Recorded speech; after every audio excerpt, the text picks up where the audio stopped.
Juan nos explica por qué Jesús no se quedó cuando las personas empezaron a recibir la bendición de la multiplicación de los panes. Acuérdense lo que hablamos la vez pasada, Jesús huyó cuando lo querían hacer rey. Y lo que estaba pasando en este momento es, Jesús tomó una decisión, o decide ser rey político, o decide ser rey de corazones de las personas. ¿Qué es más difícil? ¿Reinar en un trono de hombres o reinar en un trono del corazón de los hombres? Es muchísimo más difícil reinar en el corazón de un hombre que reinar sobre los hombres, porque los hombres se resisten y externamente podríamos tener una apariencia de que sí obedecemos, de que sí estamos sujetos, pero internamente podríamos ser el más rebelde de los súbditos, ¿no? Exteriormente muchas veces podemos decir cosas que no necesariamente son las que expresan nuestro corazón, ¿no? Entonces vamos a leer, alguien que me ayude a leer Juan capítulo 6 del versículo 16 al 21. Vamos a leer esta parte y luego vamos a leer la versión de Mateo, porque las dos partes se complementan. Juan capítulo 6 del versículo 16 al 21. Jesús camina sobre el agua. Al atardecer, los discípulos de Jesús bajaron a la orilla del lago para esperarlo. Pero al ver que caía la noche y que Jesús aún no había vuelto, subieron a la barca y comenzaron a cruzar el lago rumbo a Capernaum. Poco después, se levantó un viento fuerte sobre ellos y el mar se agitó mucho. Habían remado unos 5 o 6 kilómetros cuando de pronto vieron a Jesús caminando sobre el agua en dirección a la barca. Estaban aterrados, pero él exclamó: «No tengan miedo, yo estoy aquí». Entonces lo recibieron con entusiasmo en la barca y enseguida llegaron a su destino. Bien. Esa es una escena corta de la historia, como los trailers de las películas, ¿verdad? Te dan una muestra. Vámonos a Mateo capítulo 14. Mateo capítulo 14 del versículo 22 al 33. Aquí lo voy a ir leyendo y poco a poco te voy a ir explicando, porque vale la pena el que nos inundemos en esta historia, que nos las estemos imaginando, porque es una historia interesante. ¿Sale? Mateo capítulo 14, versículo 22. Enseguida Jesús hizo a sus discípulos entrar en la barca e ir delante de él a la otra ribera, entre tanto que él despedía a la multitud. Despedida la multitud, subió al monte a orar aparte, y cuando llegó la noche, estaba ahí solo. Jesús sabía que lo iban a querer hacer rey. Entonces él lo que hace es, no mete a sus discípulos en broncas políticas, y agarra y obliga a sus discípulos a irse del lugar en lo que él despedía a la gente, aislando a los servidores de Dios de las cuestiones de los hombres. Entonces los separó, ¿verdad? Los obligó. En otras versiones dice que los obliga, ¿sí? No les pregunta, ve y haz esto. Entonces esa es la razón por la cual él se separa. Luego se va a orar, versículo 24, y la barca estaba en medio del mar, azotada por las olas, porque el viento era contrario. La Biblia le llama el mar de Capernaum, otras versiones le llaman el lago de Capernaum. Es un lago enorme, un lago tan grande como un lugar en donde hay bastantes olas. Y en la primavera, porque antes de esto la gente Jesús las había recostado en el pasto verde, la implicación era que era primavera, y en la primavera había muchas tormentas porque había cambios de temperatura. Entonces golpeaba muy fuerte el lugar, y aparte ese lago era un lago comercial. Ahí pescaban los Pedro y sus amigos conocían muy bien ese mar porque era su chamba, ¿sí? Conocían también el mar como tú conoces tu oficina. Entonces no era algo difícil para ellos el entender qué estaba pasando. Sin embargo, a pesar de que conocían el ambiente en donde estaban, se estaban dando cuenta que no estaban en un lugar fácil, no estaban en una situación fácil. Seguramente no era la primera vez que estaban en una tormenta en medio de este mar, porque era su oficina, pues, ¿verdad? Entonces, y la barca estaba en medio del mar, azotada por las olas, porque el viento era contrario.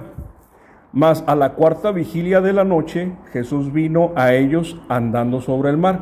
Los judíos dividen la noche en 4 partes. A cada una de las partes les llaman vigilias. La primera vigilia es de las 6 de la tarde a las 9 de la noche.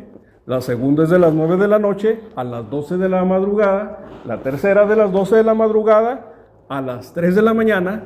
Y la cuarta de las 3 de la mañana a las 6 de la tarde. Entonces estamos hablando de que Jesús llegó a la madrugada. Si queremos redondearlo, podríamos hablar de que son las 3 de la mañana en este momento, ¿no? En este 3 de la mañana. Okay. ¿Ves? Las versiones nos lo van explicando, ¿sí? Y los discípulos viéndole, más la cuarta vigilia, ¿sí? Y los discípulos viéndole andar sobre el mar, se turbaron diciendo, ¡un fantasma! Y dieron voces de miedo. Pero enseguida Jesús les habló diciendo, tened ánimo, yo soy, no temáis. Entonces le respondió Pedro y dijo, Señor, si eres tú, manda que yo vaya a ti sobre las aguas. O sea, Pedro vio a Jesús venir caminando y dijo, yo también quiero. Y para comprobar que no era una visión, se estaba arriesgando, ¿no? O sea, si hiciera un fantasma, se hubiera hundido el compa y en medio de la tormenta, ¿qué le hubiera pasado? Pero se está arriesgando y dijo, hey, deja que yo vaya a ti. Entonces, lo que dice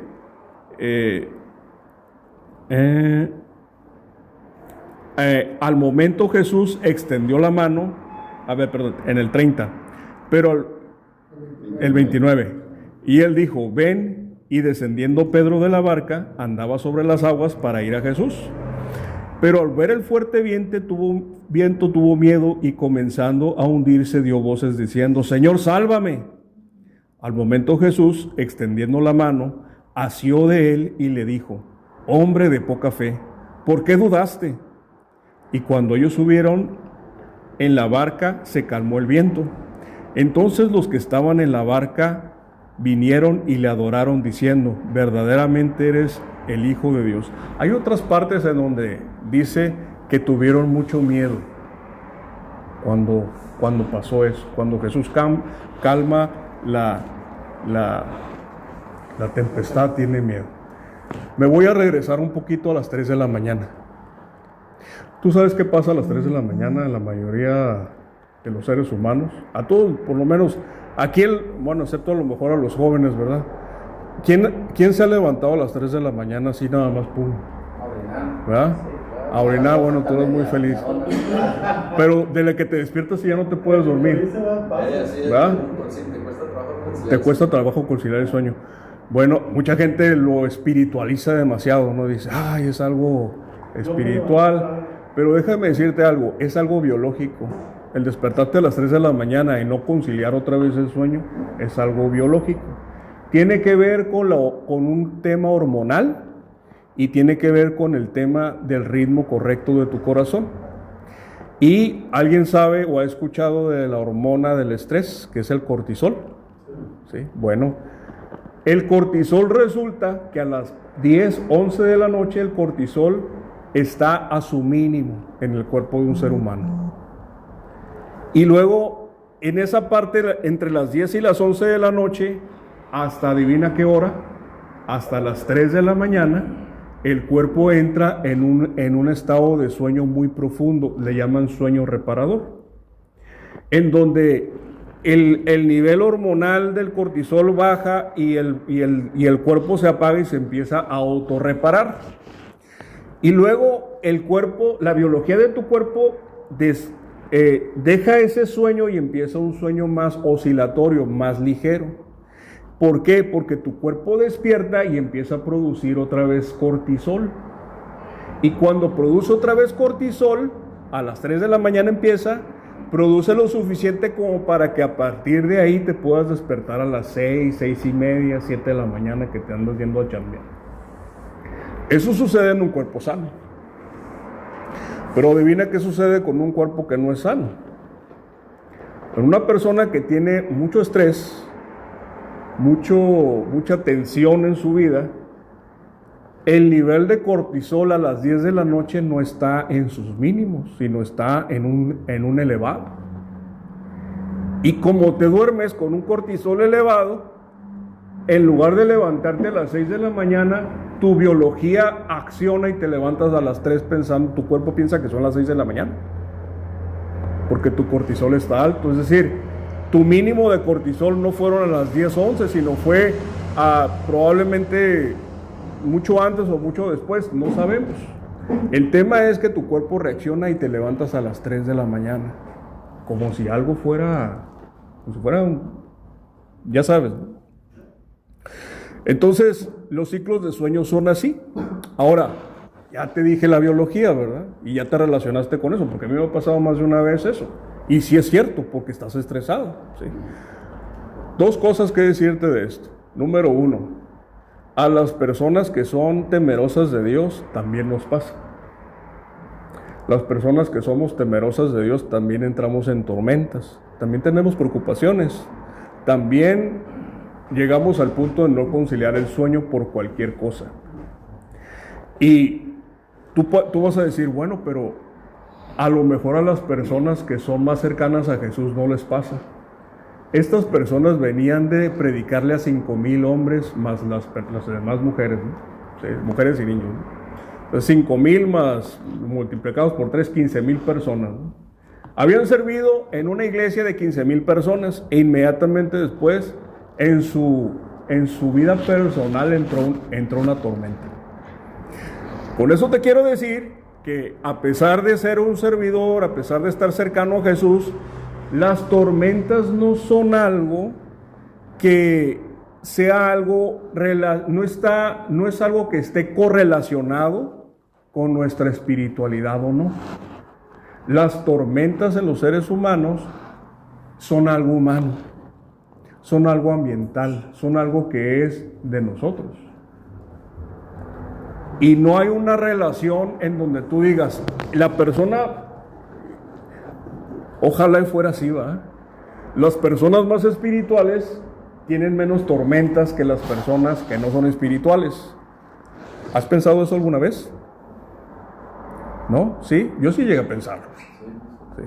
Dices, bueno, es que esta persona se ve muy espiritual, no ha de tener broncas, ha de estar muy feliz y todo este tema, no se ha de despertar a las 3 de la mañana como yo. O invertido, ¿no? O invertido. Mucha gente va con Dios cuando está en tormenta. Correcto, que es algo bueno. A veces las tormentas sirven para eso, como le pasó a Pedro. Eso es algo bueno. Lo malo es que nosotros pensemos que las tormentas no son algo humano, que son algo malo. Entonces, ya vimos que no hay correlación entre la tormenta y la devoción a Dios. Las tormentas son una experiencia humana únicamente, pero Dios las usa. Ahora vamos a concentrarnos un poquito en Pedro. Nosotros vemos aspectos del carácter de Pedro en la Biblia y sobre todo en los evangelios y en el libro de los Hechos, en la primera parte del libro de los Hechos, antes de que se introduzca Pablo en la escena, vemos el carácter de Pedro, vemos la radiografía de cómo es Pedro. Y me gustaría estacionarme un poquito en el carácter de Pedro porque tiene que ver con lo que pasó aquí. Y te voy a decir la primera característica que nosotros vemos en Pedro. Pedro es una persona impulsiva. Esa es su característica principal. Es decir, el camarada actuaba sin pensar. ¿Conoces gente así? Esa era la debilidad de Pedro, la impulsividad. ¿Qué onda? Actuaba sin calcular las consecuencias. Pero hay pecados peores que ese, ¿no? Ser impulsivo no es como que la cosa más grave que te puedas imaginar de un hombre. De hecho, todo el problema de Pedro es que en él gobernaba su propio corazón. Se dejaba guiar por lo que su corazón le decía. Lo que muchos jóvenes ahorita dicen, y lo que diga tu corazón, eso haz. Ten mucho cuidado porque la Biblia dice que el corazón es engañoso. Pero, aunque todo el problema de él era su corazón realmente, él fallaba a veces, pero siempre tenía su corazón en el lugar correcto, aunque fallara. Es decir, el instinto de Pedro, el automático de Pedro era el amar siempre, aunque la regaba. Entonces ese es el primer aspecto de Pedro, ¿no? El segundo aspecto de Pedro, de su carácter, obviamente no lo vamos a psicoanalizar todo a Pedro, pero sí vamos a hablar cosas que nos sirvan, ¿no? El número 2 de Pedro es que se angustiaba cuando fallaba, se sentía muy mal cuando la regaba en algo, cosa que yo pienso que a más de uno de los que estamos aquí, me incluyo yo en eso, nos pasa. La riego en algo y me la paso regañándome un buen rato. De hecho, me regaño más yo de lo que espero que otras personas me regañen. Entonces, Pedro tiene esa característica. Ahora, ¿por qué se le pone el spotlight a Pedro y la interacción de Pedro con Jesús? Porque Jesús usa a Pedro como ejemplo de todos nosotros, porque Jesús tiernamente educa a Pedro y enseña a que seguirlo cuesta. Tienes que calcular lo que vas a gastar antes de seguir a Jesús. O sea, no nada más es seguirlo, te va a costar. Ahora, para que nosotros entendamos eso, ¿sí? Te quiero poner un ejemplo. Aquí la mayoría de los que estamos aquí tenemos un puesto de liderazgo, ¿no? ¿Cómo eliges tú, líder, cómo enseñar o no a alguien? ¿Cómo tomas esa decisión? ¿Te has puesto a pensar en eso? Además, te voy a hacer la pregunta de forma diferente. ¿Has tenido un discípulo? O sea, has agarrado a alguien y decía, este morro, lo voy a agarrar y lo voy a entrenar.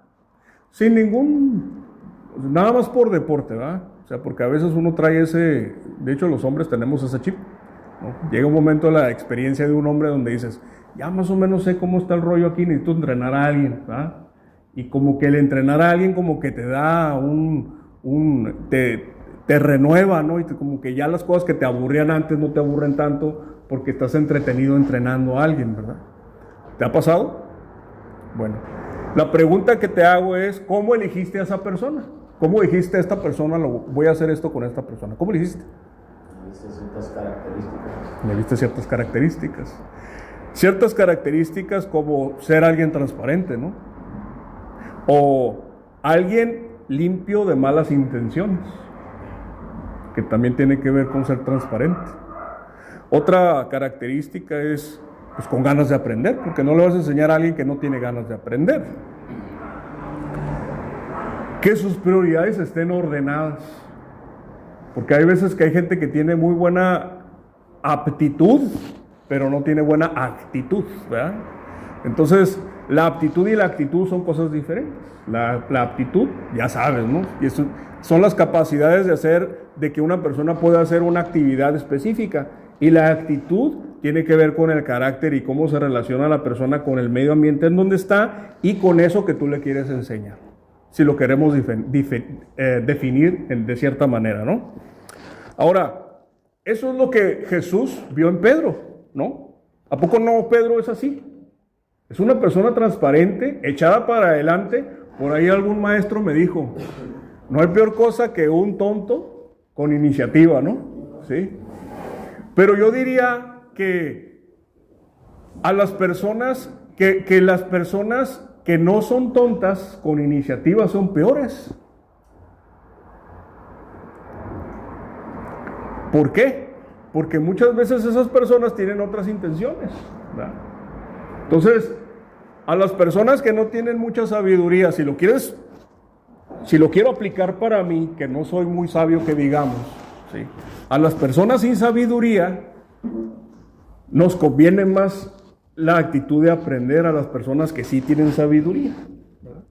Entonces, por ahí decía ese maestro eso, ¿verdad? Y se queda y a veces dice, no, pues por eso yo mejor no le entro, ¿no? Pero me gustaría que viéramos este contraste y viéramos un ejemplo de la vida de Pedro y luego un ejemplo de la vida de alguien que no se parece a Pedro. Un ejemplo de alguien que tiene las características nobles de alguien que le puedes enseñar, y un ejemplo de alguien que no tiene las características nobles y no le puedes enseñar. Vamos a leer, alguien que me ayude a leer Mateo capítulo 16, ahí un poquito más adelante, estamos en el 14, dale 2 vueltas, y en el 16, del versículo 21 al 26, y alguien por ahí que tenga Lucas, bueno, Lucas lo voy a leer yo. ¿Quién tiene Mateo 16, del 21 al 26? 26. Desde entonces comenzó Jesús a advertir a sus discípulos que tenían que ir a Jerusalén y sufrir muchas cosas a manos de los líderes religiosos, de los jefes de los sacerdotes y de los maestros de la ley. También que era necesario que lo mataran y que al tercer día resucitaran. Pedro lo llevó aparte y comenzó a reprenderlo. De ninguna manera, Señor, esto no te sucederá jamás. Jesús se volvió y dijo a Pedro, aléjate de mí, Satanás, quieres hacerme tropezar, no piensas en las cosas de Dios, sino en las cosas de los hombres. Luego Jesús dijo a sus discípulos, si alguien quiere ser mi discípulo, que se niegue a sí mismo, tome su cruz y que me siga. Porque el que quiera salvar su vida la perderá, pero el que pierda su vida por mi causa, la encontrará. ¿De qué le sirve a uno ganar el mundo entero si pierde la vida? ¿O qué se puede dar a cambio de la vida? ¿Qué se puede dar a cambio? ¿A poco no cuando escuchas esa partecita no te imaginas a Jesús dándole un manazo a Pedro? Yo me he encontrado a mí mismo, ahorita que tengo de aprendiz a mi hijo, le doy manazos, no con la mano, ¿verdad? Pero con mis palabras, como Jesús hizo esto con Pedro. ¿Qué te pasa, Pedro? ¿Estás del lado del diablo? ¿Qué onda? Si te estoy diciendo que es necesario que yo padezca para resucitar, para que tú tengas vida eterna, me estás hablando como si fuera Satanás. Apártate de mí. Y se tiene que ir al extremo para que Pedro agarre la onda. Sí. Como cuando a veces le dices, cuando le estás enseñando a tu discípulo y dices, a ver, ¿sabes o no sabes? ¿Ah? Así como con una actitud, como tratando de picarle el orgullo, ¿no? ¿Sabes o no sabes? Depende cómo sea el carácter de tu aprendiz, ¿verdad? Porque hay aprendices que son más melancólicos y no les puedes hablar así porque ya se fueron. Pero hay gente que les picas, que tienen un carácter más deportista, que les picas un poquito el orgullo y despiertan. A ver, ¿cómo que no? Sí, claro que sí, a ver. Y ya, lo siguiente es para que Pedro aprenda a calcular que seguir a Jesús no es evitar el dolor. Lo que Jesús está diciendo aquí, fíjate bien lo que te voy a decir, pon mucha atención porque esto es el cristianismo 101, cristianismo primer nivel, ¿ok? El cristianismo es la forma de pensar en mente, actitud, de poder enfrentar las tragedias y las situaciones de una forma frontal y abrazarlas. Eso es el cristianismo. Humanamente hablando, eso es. Y en nosotros identificarnos con quien fue al frente de nosotros, si nos imaginamos que esto es una guerra y nuestro rey va al frente de la batalla, el primero que sufrió los estragos de la guerra fue él. Él se enfrentó directamente al sufrimiento y a la maldad. Y la invitación al cristianismo es esa. Si te han vendido la idea que la invitación al cristianismo es que vas a tener la vida más feliz del mundo, es otra religión, déjame decirte. Te están invitando a otra religión que dicen que es cristiana, pero no lo es. ¿Okay? Porque el líder de nosotros se enfrentó a la maldad y se enfrentó al sufrimiento y dijo, dale, ¿es todo lo que tienes? dale. Con las herramientas permitidas para los hombres para combatir eso, porque dice la Biblia que nosotros combatimos con el bien el mal. Y hay muchas otras cosas que se van agregando a eso. Entonces ese es el cristianismo 101. Es lo que le estaba diciendo Jesús a Pedro. Luego, me gustaría que hiciéramos el contraste con otras personas, que es en Lucas capítulo, aquí lo tengo, Lucas capítulo 9, versículos 57 al 62. Ese lo voy a leer yo. Esa es la otra cara de la moneda, ¿no? La otra demografía, el otro grupo de seres humanos. Versículo 57 dice: yendo ellos, uno le dijo en el camino: Señor, te seguiré a donde quiera que vayas. Y Jesús les dijo: las zorras tienen guaridas y las aves de los cielos nidos, mas el Hijo del Hombre no tiene dónde recostar la cabeza. Y dijo a otro: sígueme. Él le dijo: Señor, déjame primero que vaya y entierre a mi padre. Jesús le dijo: deja que los muertos entierren a sus muertos, y tú ve y anuncia el reino de Dios. Entonces también dijo otro: te seguiré, Señor, pero déjame que me despida primero de los que están en mi casa. Y Jesús le dijo: ninguno que poniendo su mano en el arado mira hacia atrás es apto para el reino de Dios. Podríamos hacer dos cosas con estos textos. Primer cosa, y la primera manera de ver este texto es verlo de una forma literal, ¿sí? Podrías verlo de una forma literal y analizarlo de una forma literal sin tomar en cuenta el contexto. Dirías: qué mala onda Jesús. ¿No es así? Pero Jesús usa una forma de hablar para despertarnos. Le llaman hipérbole, o es una forma de exagerar algo para llamar la atención de otra cosa. ¿Sí? Y si lo vemos en la segunda manera de ver, en la segunda manera es Jesús está evitando que otra cosa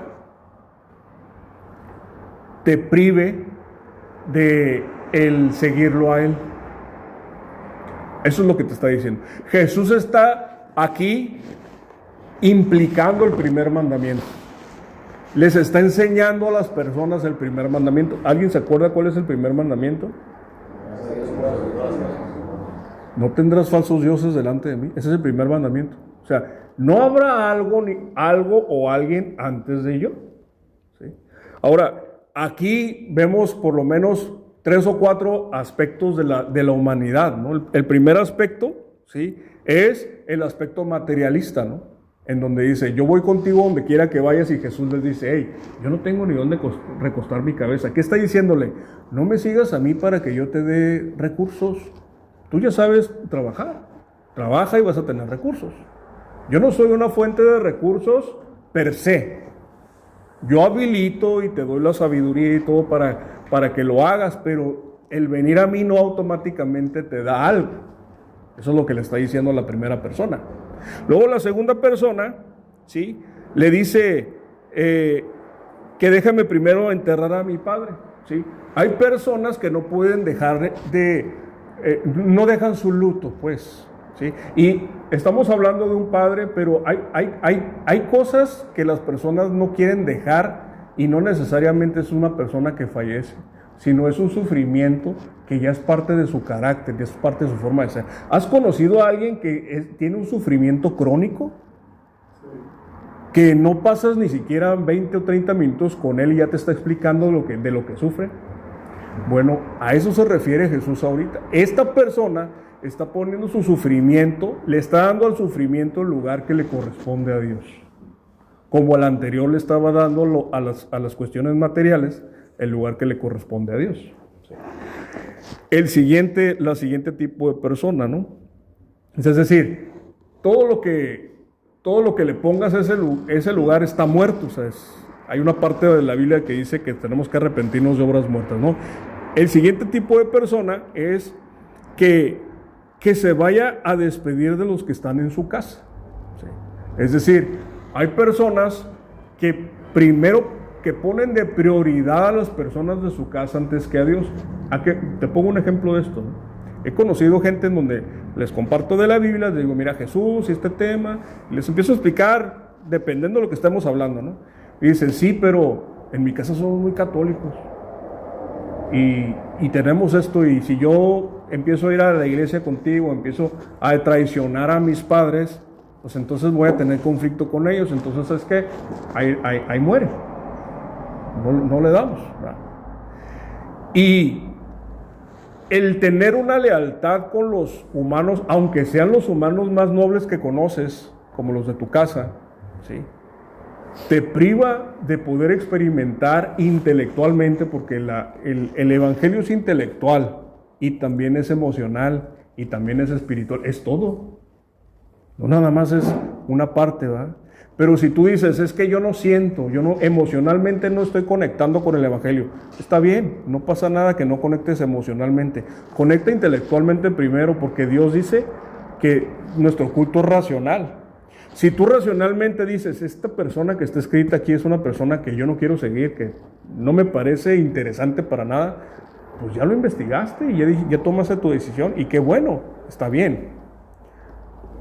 Pero una vez que empiezas a analizar a la persona y empiezas a compararte con esa persona, dices, esa persona tiene las características de una persona que yo nunca he conocido. No tiene ninguna falla, no tiene ningún defecto. Es una persona completamente transparente y no le da miedo decir lo que piensa, ni tampoco que le digan lo que no quiere escuchar. Todos los seres humanos tenemos un grado de eso, que nos da miedo lo que piense la gente de nosotros. No decimos lo que realmente pensamos, porque para empezar, qué bueno que no lo decimos, porque a veces pensamos cosas mal, ¿verdad? Pero si lo que piensas está bien y lo dices, no te debería de importar lo que piensen en el mundo ideal, ¿verdad? Pero si haces eso constantemente, adivina qué va a pasar. Vas a terminar crucificado. Sí. Entonces, a eso es a lo que se refiere Jesús cuando dice, sígueme, ¿verdad? Entonces, ya te diste cuenta las dos tipos de personas, ¿no? Hay una ignorancia de una persona o una falta de sabiduría de una persona que está originada en una búsqueda genuina de algo significativo, algo real, ¿sí? Es decir, una persona que está en búsqueda de la verdad, que es esta parte de aquí, como que le tenemos más paciencia y más misericordia a una persona que sabe que lo que está buscando en realidad lo está buscando con malas intenciones, ¿sí? Las dos personas son ignorantes, ¿estamos de acuerdo? Pero una es enseñable y la otra no. A una le puedes decir, vente, cruza el agua conmigo, y a la otra no. La otra, cuando le dices, vente, cruza el agua conmigo, te va a decir, hey, espérate, voy a mi casa. Hey, espérate, entierro a mi papá. Hey, espérate, ¿a dónde vamos a dormir? Porque yo nada más duermo en ciertos lugares, porque si me vas a ir a meter a una cueva, mejor no voy. Ese tipo de cosas, ya ahí ya tú estás perfilando, si lo vemos desde un punto de vista de liderazgo, ya perfilas a la persona para el puesto donde los vas a poner. Y Jesús es lo que estaba haciendo, estaba perfilando a la gente. Y así era su scouting, ¿no? Pedro era tan inocente y tan impulsivo como para negar a Jesús 3 veces. Como para que cuando llegan con Jesús para llevárselo, saca una espada y le corta la oreja a alguien. Era tan impulsivo que cuando Jesús se fue al tercer cielo y dijo, hey, esperen a que venga el Espíritu Santo y vamos a tener aquí, les voy a decir qué hacer. Antes de que pasara eso, se le ocurre reemplazar a Judas mediante una votación como si fuera un partido, ¿verdad? Y al final echar las suertes y elegir a un apóstol en lugar de Judas, cuando ya lo tenía elegido Dios, ¿no?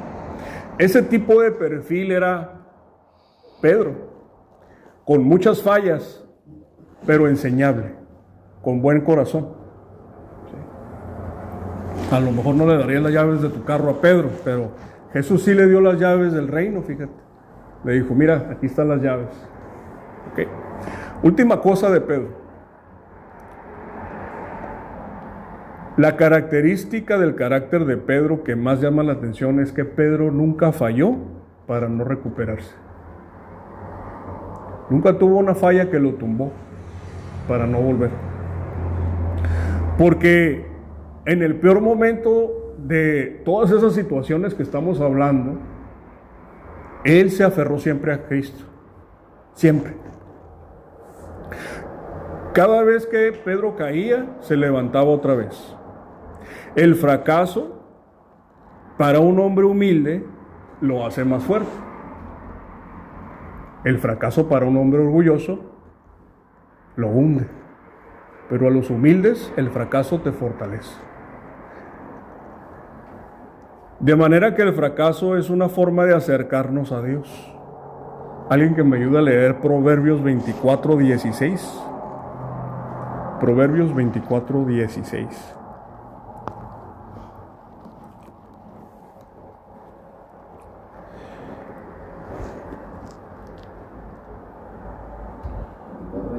Sí. Porque 7 veces podrá caer el justo, pero otras tantas se levantará. Los malvados, en cambio, se hundirán en la desgracia.